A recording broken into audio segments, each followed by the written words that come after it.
Hey there. So, this week I wanted to talk a little bit more about stress because certainly athletes who are student athletes, we're heading into final season, whether you're at the collegiate level or the high school level. It's a really busy time of year. I know the professional sports teams that I'm working with are just coming out of preseason and are in peak of season. So, there's a lot of things, not just within our sport, that create stress in our life, right? Between work and family, other commitments definitely add stress. And certainly today in our world, we live in kind of a high stress environment most of the time.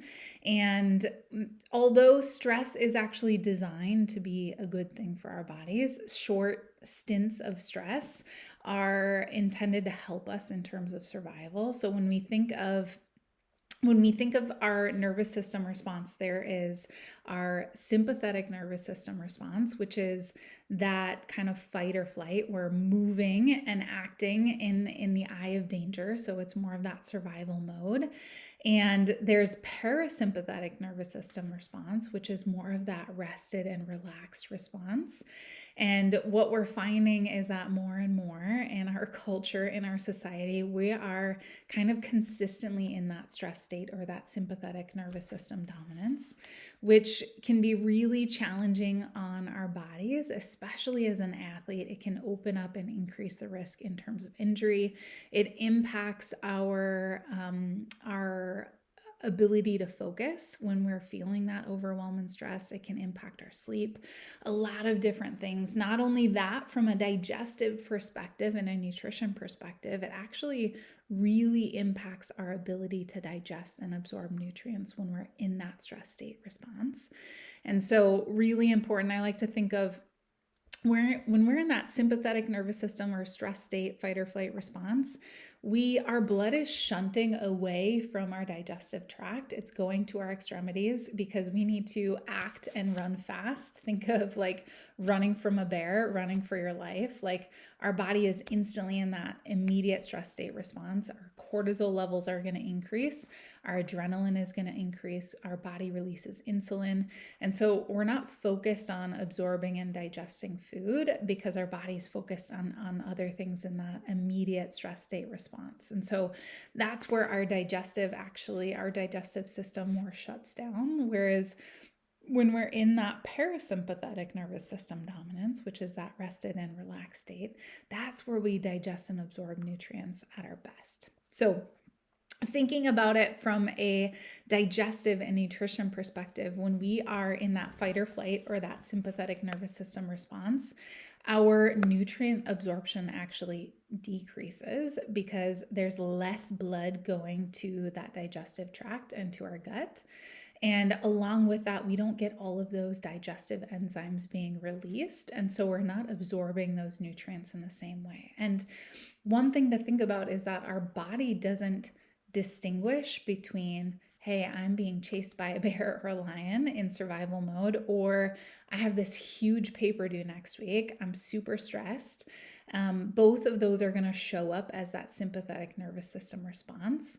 And so the same thing is going to happen in terms of our digestive system shutting down. So another thing that's important to note is that when we're in that stress state response, if we're having less blood flow going to our gut, a lot of times we're going to have different GI symptoms. If we're feeling really stressed, we might get bloated.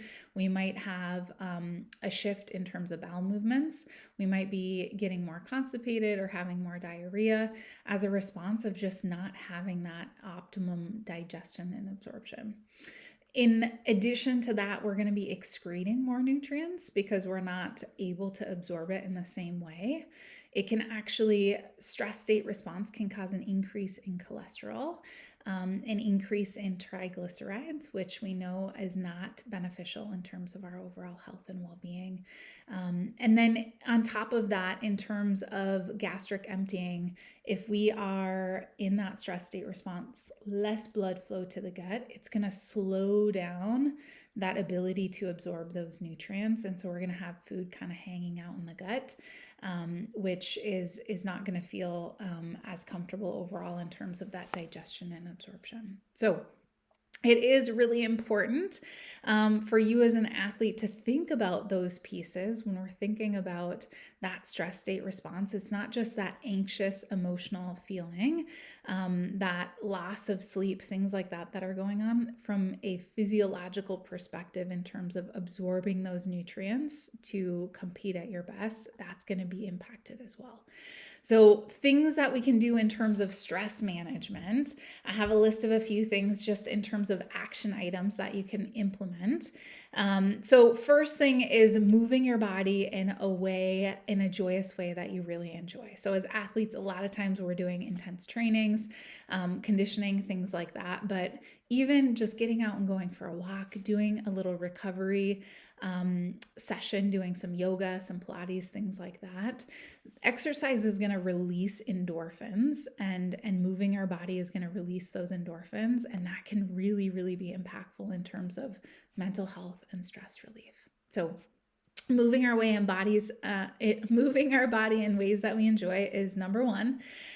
Number two is incorporating rest, relax time and peaceful mindfulness time. So whether it's meditating, whether it's doing some journaling, whether it's doing some deep breathing or just sitting in nature for a little bit of time, giving your body that space, especially deep breathing exercises, can be really helpful in allowing your body to fall out of that like consistent stress state response. Like, I have a paper due, I have a final coming up, whatever it might be that is really stressing you out. Doing some deep breathing, taking some moments kind of to step away from whatever it is that you're working on can be really powerful in allowing your body to fall out of that stress state response into that parasympathetic or rested and relaxed response. And oftentimes when we can do that, we notice that when we return to whatever it is that we were working on, we have a different state of mind to kind of approach it, more of a relaxed state of mind to approach it in a different way. And it can oftentimes help with productivity. One of my favorite things to do, and as part of my normal daily routine, as long as we don't have rain here in the Pacific Northwest, is taking a lunch walk and just getting outside, getting some fresh air, breaking up my day, taking a little bit of a brain break is really important for me to kind of reset and rejuvenate. So thinking about that, whether it's a mindfulness practice, taking a little bit of rest, relax time, really super important in terms of that falling out of that stress state response.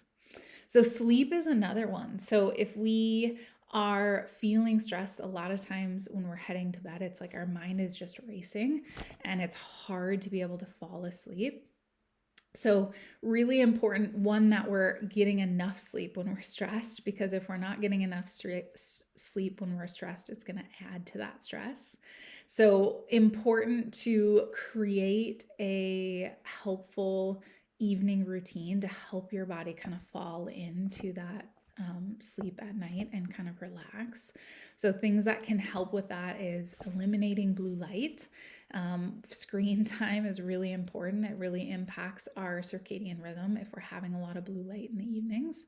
So a lot of phones will allow you to go into night mode. That's really helpful. And just eliminating screen time. Take a little bit of time to read or do something that's not looking at a screen before you go to sleep.